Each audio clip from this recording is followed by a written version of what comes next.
supercars, a world of high-octane, high-tech, high-performance vehicles. And the man who modifies them for the rich and famous is Afzal Khan. When it comes to style and it comes to design, no request is too crazy. Is there any way we could build a gun case in the boot? I absolutely love supercars. I'm the master of redesigning how they look. I've never come across anybody that could actually challenge me. Khan can make any car look great inside and out. But now he's mentoring a pair of engineers who want a piece of the action, making great cars even better. I've developed prototypes for some of the world's fastest supercars. Oh, petrol. Doesn't matter how complicated the project is. Water injection, fuel and oxygen, kaboom! I fix and resolve problems for the world's leading luxury car manufacturers. We have a supercharger there and our engine here. Perhaps about the bigger picture. I'm the one that sorts all the problems out, actually makes it work. The boys want to impress Khan by taking cars already engineered to the max and improving their performance, their power, and their looks. This car needs to look aggressive. Unstoppable.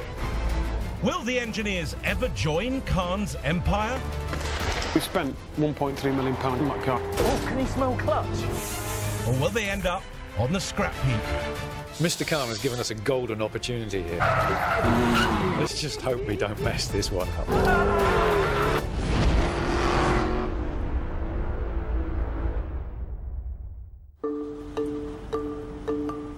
At Khan HQ, Mr. Khan has summoned engineers Ralph and Ronan for their latest brief. I've got a very dear friend of mine. He's in the process of buying a very big house in the Scottish Highlands. Lucky chap. Very nice. So he's asked me to source him a car, something executive. How about an Audi R8, long wheelbase? Executive machine. Yeah. Quattro four-wheel drive. To go up something like that. That hasn't even got a road on it. That's why I've got you guys here then. Then you've got to think about when he gets to the Highlands and if the snow's that deep, how is he going to get to his house? So there will be something that you have to Bolt on. bolt on. Yeah. And then it heads to the Highlands. Bolt-on solution. There'll be snow that if you walk into, you would just be up to your waist in. We've got to get a vehicle to go across that. But also to be able to be an executive saloon. I'm doing the styling programme and I'm also going to add either 21 or 22-inch wheels with winter tyres. We'll need more than winter tyres for that. Whatever they've got to do for it, it cannot affect any of my styling programme. The long wheelbase Audi A8 is an executive limo with a longer chassis than the standard A8 to provide extra legroom for the discerning businessman who likes to travel in comfort and style. It wouldn't look out of place on city roads across the globe, but it would look out of place in the Scottish Highlands. On snow and ice, it's all about traction. Whether it's snow chains, tracks or skis, the boys are going to have to engineer something spectacular to help Khan's client scale the mountains of wintry Scotland. While the weather is still fine, Ralph has been asked to go and see Khan's client, Jonty, at his new Scottish residence. He quite clearly lives in the middle of nowhere. This is spectacular countryside. I can see how he's got an access problem. Wow. The thing is, getting an Audi to go up some of these hills is going to be a really, really big challenge. I can imagine once this has got a load of snow on it, it's utterly impossible.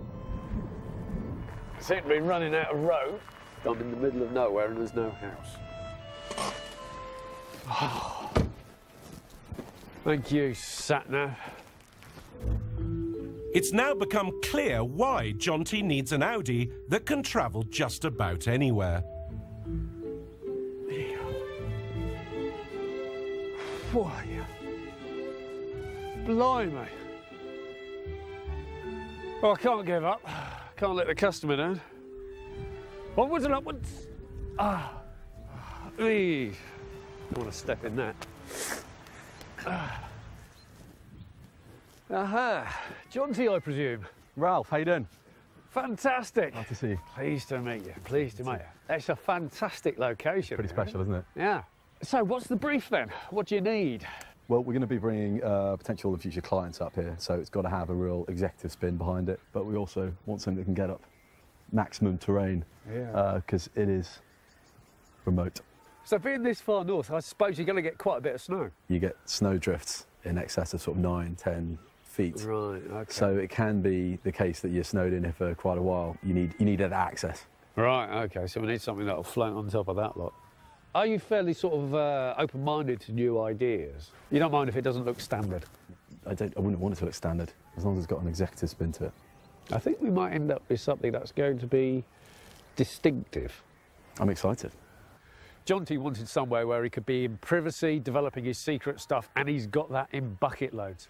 But that does bring some challenges. That terrain over there is basically impassable. With snow on it, that would be almost impossible to get through. Thank you very much indeed. Good luck. It is going on your dark. treacherous journey. Yeah, I better get back before it gets completely dark. Thank you. Cheers. Cheers. Oh, dear. So we've got to do something really spectacular with this car. It's going to be completely outrageous. I'm really looking forward to it. So the interesting Audi project. Look at that interior. And here's the territory we've got to be able to cross. Mr. Khan says we can't touch his slick styling, but I want to make this a real off-piste machine, so there might have to be some slight adjustments. They are ideal for covering soft snow. That's what they do all day long. Tracks are the things. Ronald's obsessed with that Peace Basher. It's more like a tractor than a luxury limo. Marrying the two is going to be a real challenge. That's a really barking mad idea, and I kind of like it. The off-piste Audi. The eccentric off-piste Audi. Oh, yeah. The Audi A8 is the German manufacturer's luxury model. With a full aluminium chassis, it was created to be lighter than other cars in its class. In the last 2 decades, the Audi A8 became the world's first saloon to feature a 12-cylinder engine, all-wheel drive, and to feature LED daytime running lights. It's a technological leader in its field, but the boys are going to have to take it back to the drawing board to get it cruising on ice and snow.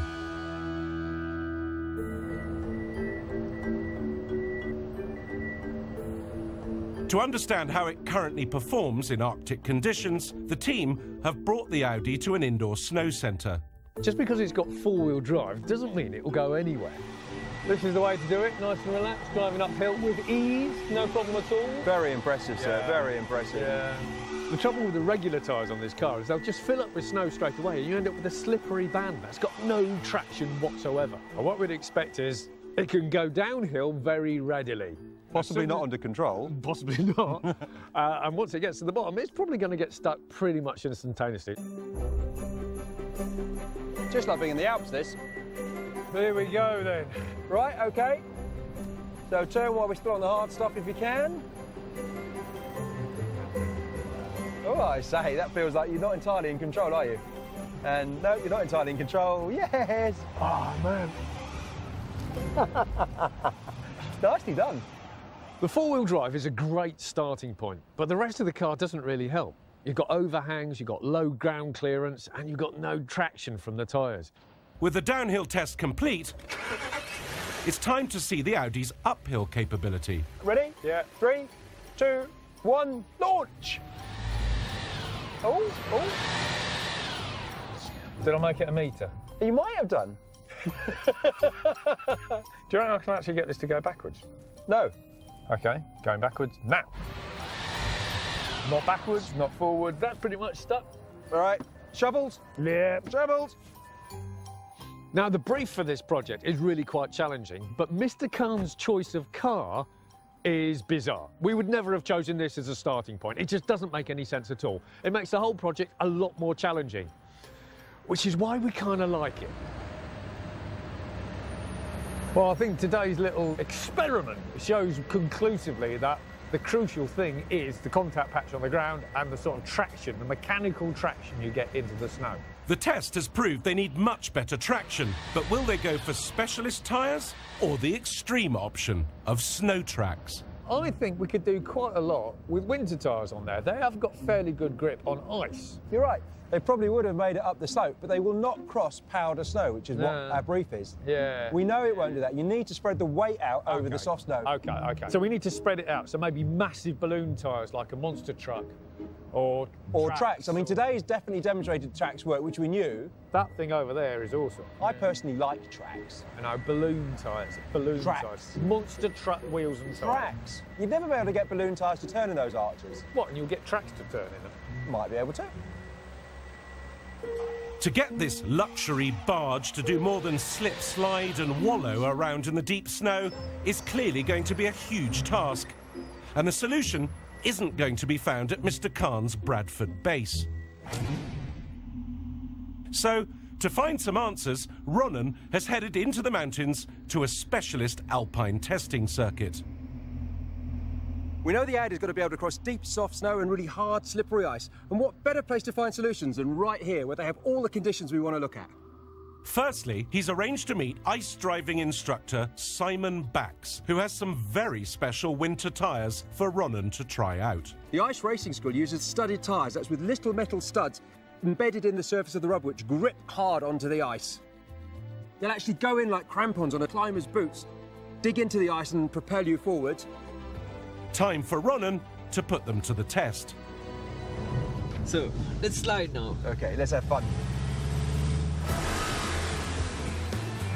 Turn to the left, little brake. You are pretty good. Even though I was sliding all over the place, there was a degree of control, and without studded tyres, I would have been straight off the side. But the change between the ice and the snow is so crazy. The studded tyres are performing well. But driving on ice with them still requires a huge amount of skill. Ice melts into water, so you have a layer of water between the ice and you. It's basically a frictionless surface, and that's why you slide so easily on it. This is a lot of fun. Yeah.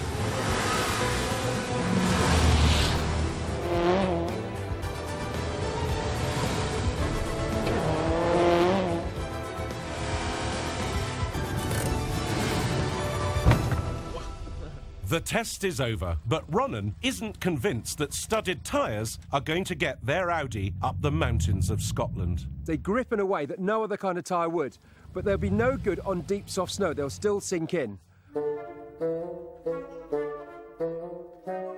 So how heavy is this? Nearly 2 tons. Luckily, he's spotted one of his favourite vehicles, which has got him thinking. I'm pretty certain that part of the solution for the Audi is going to involve tracks, and they've got a piece basher here, which is big tracks with really aggressive paddles on it. Why go for the sensible option when you can go for this? But this will go everywhere, yeah? Yes, you can go on ice, on deep snow, and everywhere. The piston bully is able to scale near vertical slopes and can travel with ease through the deepest snow. The secret to its success? Its humongous tracks.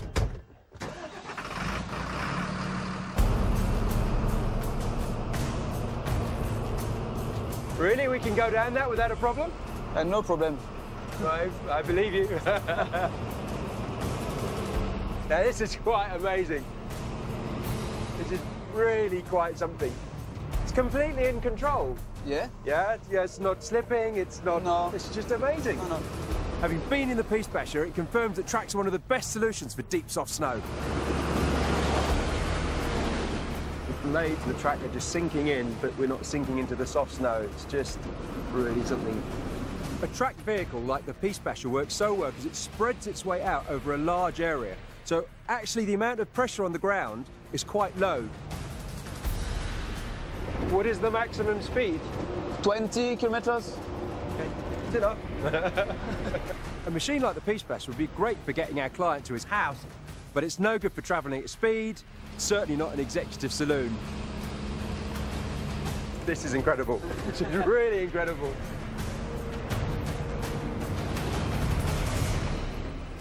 Definitely, I want tracks on the Audi. That's what I want to do. And this has convinced me it's the route to go. I don't think anyone's ever put tracks on an Audi A8 before, and the engineering role is going to be a real big challenge. Supercar styling supremo Afzal Khan has challenged a top engineering team to turn an Audi A8 into a sophisticated snowmobile. Now they've tested the car, Ralph and Ronan are ready to cook up a plan. Oh, the Audi A8. Yes. Now, one thing that did turn up when I was speaking to the customer is that this is all about him really showing off technology. And I'm thinking snow, so I'm thinking snowplow.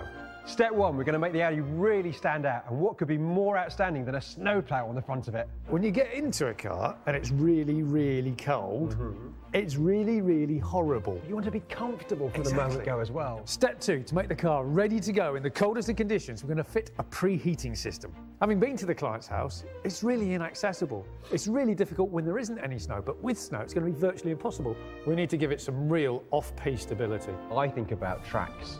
I favour wheels. But just imagine how wild it would look on tracks. Step three, we're going to give the car the ability to float over the deepest soft snow. Now, the icing on the cake is making it look absolutely special. Something amazing from Mr. Khan to make an otherwise quite boring-looking car a bit more interesting. And step four, to finish this car off, Mr. Khan's going to come up with a unique styling package. And that will give us our all-terrain Audi. Pretty outrageous all-terrain Audi, don't you think? Ludicrous, you might say. To transform their Audi into an Arctic-able A8, the boys have come up with an ambitious plan to re-engineer the car from the wheels up. But turning this car from executive to explorer will be no easy feat. Step one of the build involves equipping the car with a bespoke snowplow. Could it be the world's very first limo plow? So I've come to a place that fits tow bars and all their accessories. Don't think they've ever fitted it to a luxury limousine. Got no idea what their reaction's going to be. It's an Audi. Yes, it's a long wheelbase A8, which I imagine is not your normal kind of thing. No, but well, we'll certainly see what we can do.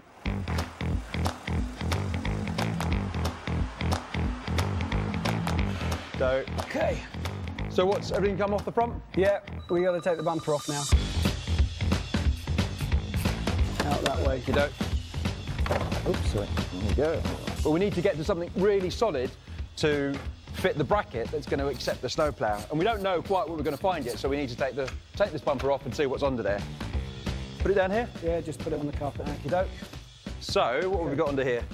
We've got a crash beam here, Yep. aluminium crash beam, which good. by the looks of things is bolted onto a pretty substantial piece of chassis which runs through the vehicle here. We're going to remove the original aluminium crash structure and going to replace it with a steel item, which is much more solid, and that's going to have a square receiver hitch on the front, and the snowplow will slot into that and hold on with a peg. Clear my end.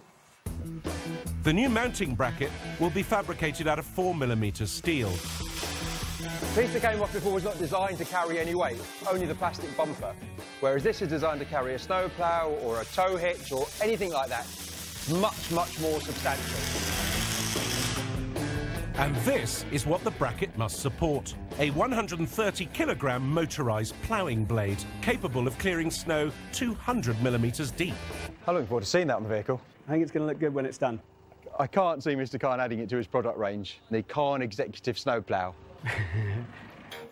With the bracket complete, it must be painted and baked before it can be fitted to the car.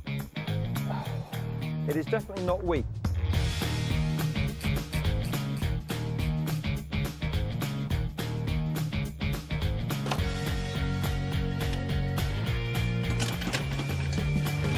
And there she is. So, switch her on, and up she goes. With this snowplow, the Audi will be able to clear any road of snow, but in comfort and civilization, quite unlike any normal highway vehicle. This is going to be exciting, because a lot of car is going to project into the road before I can see where I'm going. It's just like driving a truck, really. Here we go, perfect. I can see a somewhat baffled look on the drivers' faces of what on earth is this. It looks crazy, but it seems to work. But going through traffic, it's quite snug. You're aware of this thing out in front of you. Oh, there's a roundabout coming up. This should be exciting. Oh, this is going to be snug. Oh, my word, I'm glad I didn't get hit by that lorry. And we're off. Wow. OK, and we're off. Well, that had to be quite swift. The snowplow can hardly be called subtle, but it's a really neat installation. And if you really must clear the roads in executive comfort, that's the way to do it. Engineers Ralph and Ronan have been tasked with creating a luxury Audi A8 that can conquer snow and ice. To help them with the next stage of the build, Ralph wants to put the car through an extreme scientific test. We know the customer wants to drive his car straight away from coal, so I brought the Audi down here to a container yard that happens to have a freezer and put the car in. And we can bring that down to the coldest temperatures we think the customer's going to be using this car. Step 2 is to engineer a self-heating system that will keep the car from freezing. But before they do that, the boys need to know what happens to the Audi at temperatures way below zero. I'm going to put the car into the container, leave it there for several hours for it to get down to our temperature. Then I'm going to get in it, drive it out and see what happens. Oh, it's cold in here. My feet are sticking to the ground. Bye-bye, see you in a few hours.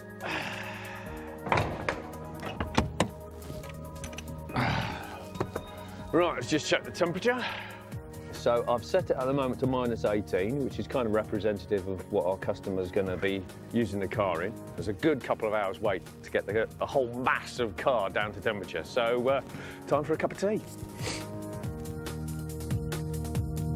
Running a car in a freezing environment can put the engine under immense strain. As the temperature plummets, the oil becomes thick and gloopy and cannot be pumped around the vehicle as efficiently, which means all the moving metal components are at a much higher risk of becoming worn. Cold has some unusual effects on cars. There are galleries with coolant being pumped all around the engine. But when it's really, really cold, this can get quite viscous and slushy, and if it freezes, there's a big problem. As it freezes, it expands. If that happens inside the engine there, it'll actually crack the block And shatter your engine. Getting this all up to temperature is very, very important before you put any real load on the engine. So if we can fit something that will get all of this metalwork up to temperature before we even start driving the car, we'll have solved this problem.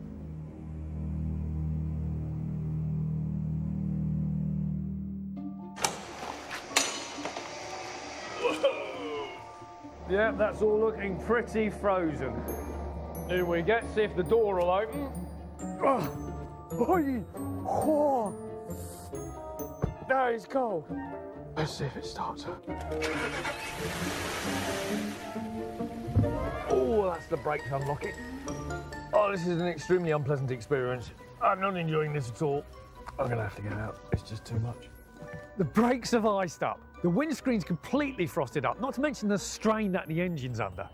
You couldn't just leak that and go off to do something straight away. You'd have to wait for the car to be ready for you. Oh, won't do. Won't do at all. We need to engineer a heating device that will kick in automatically and make the car ready to drive in sub-zero temperatures. With the experiment complete, Ralph and Ronan are back in the workshop ready to engineer a solution to the freezing cold. We've got an engine in here, we've got our normal radiator here, and there's like a little radiator inside the car, which we blow air through, and that's how we get warm air out of the car. So we're going to break this line here, and we're going to connect this to our magical heater, which is here. So we put fuel in here, and the water that comes around gets heated up. So it's like a little boiler. This pumps the water around even without the engine running, so the engine gets nice and warm, and the interior heater gets nice and warm. They've invested in a heating system that will sit inside the engine bay. That's if they can work out where to fit it. So we're wondering what to do. We can put a bracket down to that cross member there. That will support that nicely. There's enough space around there. Yep. And it's very close to the coolant pipes as well, so that'll make the plumbing a lot easier. The things that we need to hook up to this heater is all the coolant hoses, the exhaust pipe, the electrical system, and crucially, the fuel feed to it as well. Their new heating system will run independently, even at temperatures well below freezing. And as a bonus, it can be turned on remotely. Just like the car's engine, the heater burns fuel and creates waste gases, and that means it needs its own exhaust pipe too. Once Ralph has figured out where to put the control unit, the boys have nearly finished. There is a little cubby box in the door that might just do the job. Yes, I can probably do something with that. Okie doke. Those are up. Yeah. You ready to press the button, sir? Oh, right, yep, okay. Yep, ready? Yep, go on. That sounds about right, just gentle ticking. And I see little wisps of vapour, perfect. Fantastic. Supercar king Afzal Khan is creating a luxury car for Arctic conditions.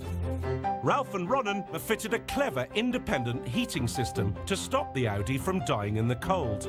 And now Ralph has brought it back to his supersized freezer to see if it makes any difference. So now I'm going to set the heater so that it comes on about 20 minutes before I'm going to open the door. Jobs are good. Now, last time the car started fine, but it was really quite difficult to drive it straight away because everything was fogging up, everything was cold inside. It was quite an unpleasant experience, and you couldn't really see where you were going. This time, we're hoping that everything is clear and comfortable and ready to go as soon as I get in the car.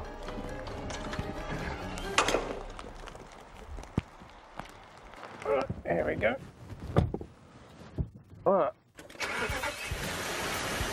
And it's warm air. We've got warm air coming out of there. The screen is cleared. I'm just ready for action straight away. Oh, we can hear the tyres on the ground there. Bit of ice, but it's lovely. This is really nice. I can see ice on the outside of the car, but inside, toasty and warm. Go anywhere. So that's the heater test works nicely, which means we're one small step closer to actually having our extreme environment limousine working just the way we want it.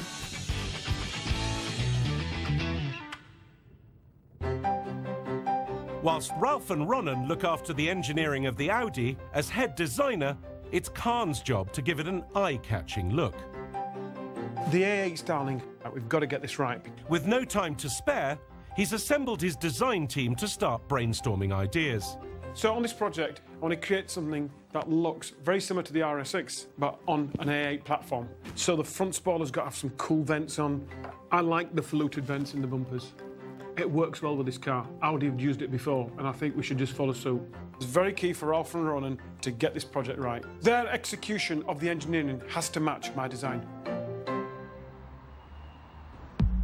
However, at the workshop, Ronan's got some visitors and has a special delivery that may not sit comfortably with Mr. Khan's plans. Now I can show you why I've got you over again. These beauties.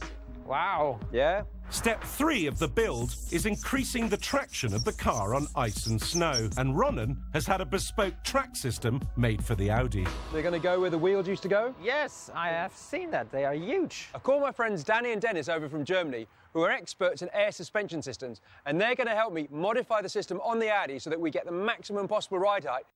Tracks work by spreading the weight out over a larger area. If this was just a wheel, the bit that's in contact with the ground is maybe only that size.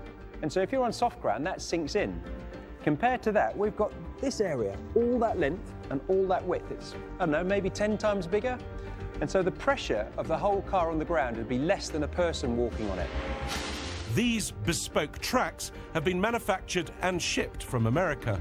The metal components are fabricated using a robotic plasma cutter, whilst the rubber tracks are moulded to make sure they give traction on some of the most slippery terrains. Ronan's tracks have been specifically made to fit the Audi. Quite a few people have tracks like this, but they're this shape, they're triangular. And if they were triangular, they would never fit onto the car. Having this extra roller here means that the track takes this shape and fits underneath the sill of the car. Go to the workshop? Yes. Come on, I'll race you.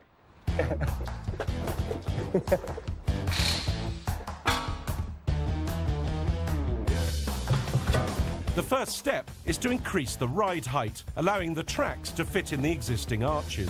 Fortunately, the Audi has air suspension, which makes altering the ride height easier.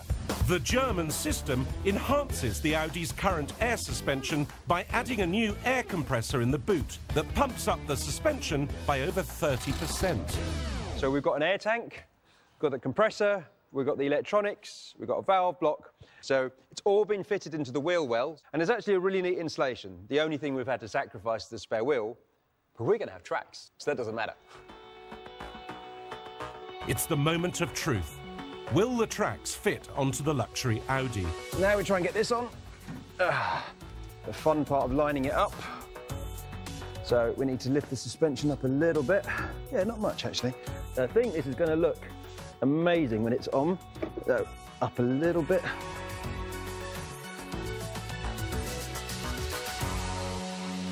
I like that. This just looks even better than what I expected it to look. Quite unlike any other A8 on the road. So what do you think? Looks great. Never seen that before. You can see it going down the Autobahn? I don't think so. But will Mr. Khan be as happy as the engineers? The Audi A8 is a very capable four-wheel drive car. A good set of winter tyres, I'm confident will do the job. Ralph and Ronan don't need to use this as an excuse to do unnecessary engineering again. Our tracks are about as far away as you can get from super large alloys, low-profile tyres, the classic styling kit you see on a Khan car. But what we do have is a completely unique solution. There's not going to be an A8 in the UK, possibly the entire world like it. Ralph's going to love this. Everybody would love this. Yeah, but I don't think Mr. Khan's going to like it. Engineering duo Ralph and Ronan are turning an Audi A8 into a polar beast. So far, they've decided the only way to get it to scale snowy mountains is to add caterpillar tracks. But I don't think Mr. Khan's going to like it. But they're concerned that their engineering won't gel with the stylish bodywork Mr. Khan has created with his world-class design team. If we go for something like this, that'll work. We've got to do this quick. Step 4 of the all-terrain Audi mega build is to design and fit a whole new body kit and styling package. Khan's body kit has been carefully crafted by his fabricators, and Ronan is eager to take a look to see just how it will mesh with the tracks. So, look at this, here we are. Come to the body shop to look at the actual parts that make up the Audi body kit. So there's three bits here. There's the front bumper, there's a new rear, it's not a whole bumper, it's just the skirt that runs around the bottom, and it's got a little lip spoiler. It's a nice fit, actually. It's nicely made. I've got a feeling that Mr. Khan's body kit is not going to be compatible with my plans for the tracks. So I want to have a look at the actual parts to see just how much of a conflict there is. This is going to replace the entire bumper. That goes right the way up to here. Interesting. No, look, it sits... Yeah, if anything, it sits a bit lower.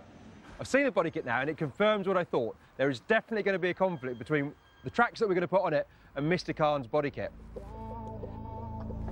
See, with our tracks, they're interesting because the tracks are going to basically, they're going to be this shape and they're going to go down like this. So you can see there's an interference here. With tracks, even with the raised up bodywork on the suspension, it's just not going to work as it is. I mean, to me, the obvious answer is just to remove the offending material where it's in the way. Now, I can't imagine that conversation with Mr. Khan. Pretty certain he's not going to let me do that. We're definitely going to have to find a solution to this issue. So now that the Audi has gone through Mr. Khan's styling regime and had its kit painted and fitted, the engineers have come up with a plan to get it past Khan's strict quality control, show the car off with its new body kit, but without any sign of the rather robust and functional tracks. Right, well, here it is. The boys' plan is to get the car past Steve, Khan's right-hand man, in what they call road mode. In other words, on wheels. The beauty of our design is it's completely modular, so things like the snow plough, you can snap on, snap off. We've put it through its paces and made some appropriate changes, and we've added an engine preheater, so it gets up to temperature really quickly, so you don't have to wait for the car's ready for you. We've added some toys for the client to play with, appropriate for the work we've done to the car. And the air suspension, so we've got adjustable ride height as well.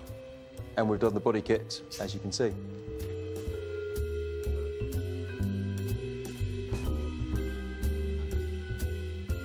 Yeah, I like it. I think it'll more than satisfy what this particular client's got in mind. I'm certain the customer's going to be amazed when he sees this car. On that basis, I think I'm happy to sign off the project. Brilliant, brilliant. I know that the brief was fairly simple in terms of not going over the top, and for once it looks like they followed that brief. What he doesn't know... He'll be amazed. He will be gobsmacked. Yeah. That inspection by Steve went very smoothly as far as we were concerned. He thinks he's seen the finished article. He hasn't seen anything yet.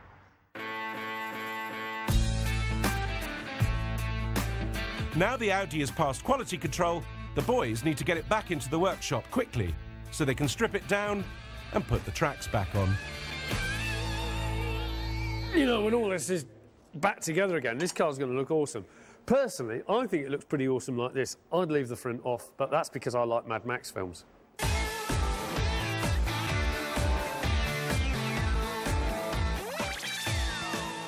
So the last thing to do is to cut the edges of the bumper away so that the tracks won't munch their way through the bumper. This is going to please Mr. Khan. Always enjoy cutting his bodywork to pieces. Right, that's in position now, and as this track goes around there, it's going to smash into this bit here. So all of this plastic here is going to have to come off.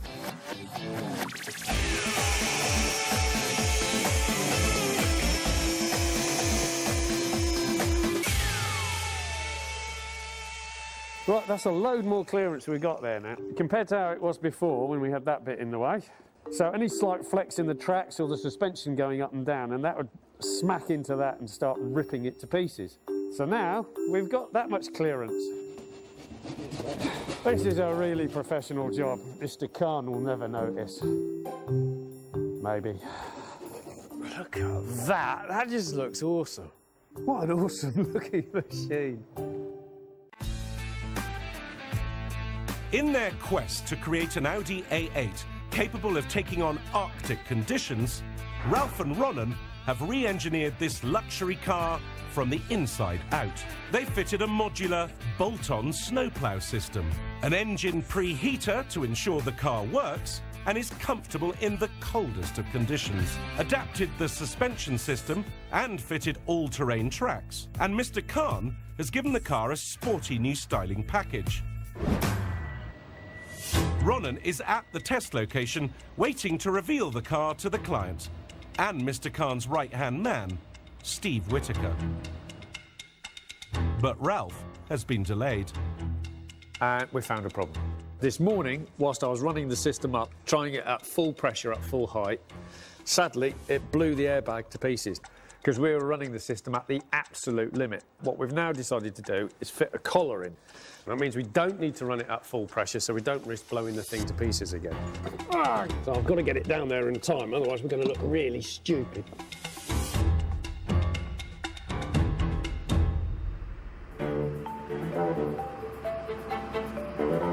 Back on the road, Ralph's now in a race against time to show this bold beast off to the client. Mr. Khan really doesn't like having his customers kept waiting.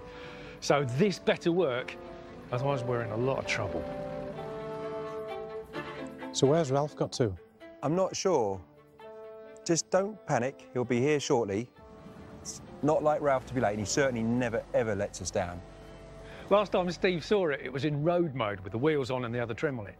Now we've bolted this on. It's all bolt-on parts. Steve's in for a big surprise. Quite excited to see what's going to come through the door. I do hope for your sake that it does work. I've seen the Audi on its tracks in the workshop, and it looks incredible. But to see it on snow in its proper environment, I think it's going to look a beast, and I'm really excited to see it here. Look, there's movement. Doors are going up. I'm hoping this is going to be Ralph. That looks like it. Sounds like it. Yep, there's our machine. What is that? The Audi that previously wallowed around on this very same slope has undergone a transformation of monstrous proportions. There's an engine preheater for the ultimate cold climate performance, a modular snowplow system to clear any path, and now it's in off-piste mode. Mr. Khan's body kit and wheels have been put to one side in favour of 4 beastly all-terrain tracks. Where are the wheels? Where are the styling modifications? What have you done? Well, the design brief was to truly impress the clients with something amazing. And I think you'll agree, it's definitely impressive. I think you guys have done an excellent, excellent job. That is serious innovation. I've never seen anything like it. That's brilliant, and that's a very good smile. That's a very good sign. That's a very good smile. I was not expecting that. Excellent. The great thing is, all of this is bolt on and bolt off. So it's modular. It's modular system. Modular. It's pretty special. Thank you very much indeed. Well done. Well done. Well done. Well done. It's been a pleasure. When I saw the Audi come out of the shutters and over the hill, I was pretty impressed. It's an executive car, but it's got tracks on. That made it pretty special. So why don't we show you what it can do? You ready? Here we go. Lovely. Let's give it some. Here we go. Ah, yes, this is the way to travel. This is indeed the way to travel. Look at that. Comfortable. Relaxed. Mind you, I've never driven up a ski slope before, to be fair. Oh, look at that. We've built a monster, haven't we? I think it would impress clients. I don't think they'd quite expect to be getting in the back of an executive car that's half tank, half saloon when they're being picked up from Edinburgh Airport. Ralph and I love building unusual and strange things, and this Audi is utterly unique. I mean, this is a steep slope, isn't it? It's a very steep slope. Do you imagine trying to get up this before? It would not have stood a chance. Look at that. Hey, look at that, got snow everywhere. They are going to be so impressed with this. Jonty's going to be amazed. He's going to be absolutely blown away. So what do you think? I really like it. It's highly innovative and it's pretty unique. So, yeah, I'm very, very pleased. Well done. I'm glad you like it. Look at their faces. They are absolutely stunned, aren't they? I don't think Steve knows what to make of it. Which is the desired result, isn't it? Absolutely. Steve looking absolutely bamboozled, I think, as a result. Oh, look at that. Well, I regard that as a successful first demonstration. I think that proves the point. Oh. It's your car now. It's time for you to have a go. Yeah, fantastic. Off you go. Jump in there, Steve. Jumping in? It looks awesome. Looks every bit that I hoped it would. But this is the look it has. It looks menacing. Go for it. Look at that. Hey, no trouble. This is brilliant. What amazing manoeuvrability for a luxurious car that's half tank.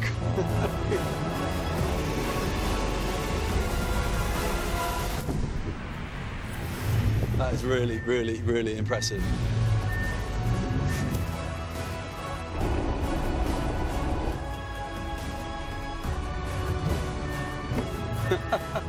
Being a passenger in the car with Jonty, I've got to say I was a little bit worried. However, the feedback that I got from him was that the car drove like an absolute dream. So is it going to do the job? It's going to do the job. It's so novel, it's quite innovative, it's unique.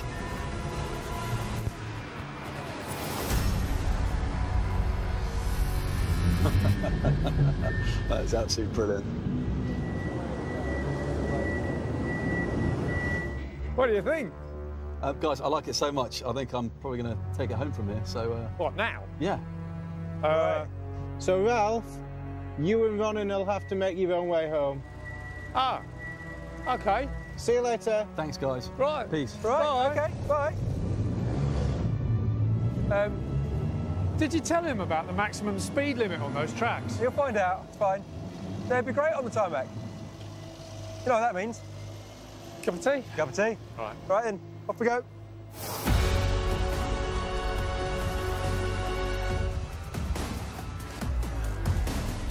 So I think well done to Afsal and his team for delivering an epic vehicle, really. I mean, it's a pretty special piece of kit.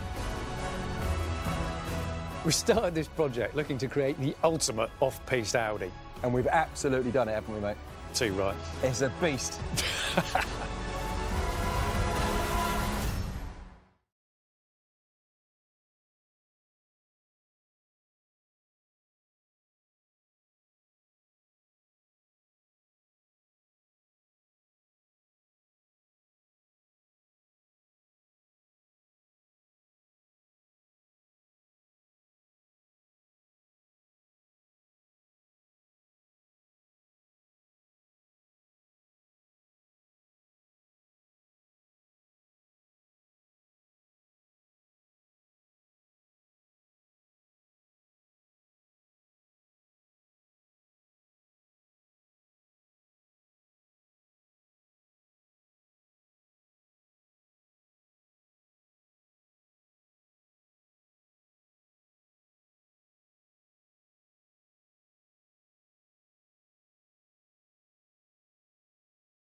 wait for Alcatraz.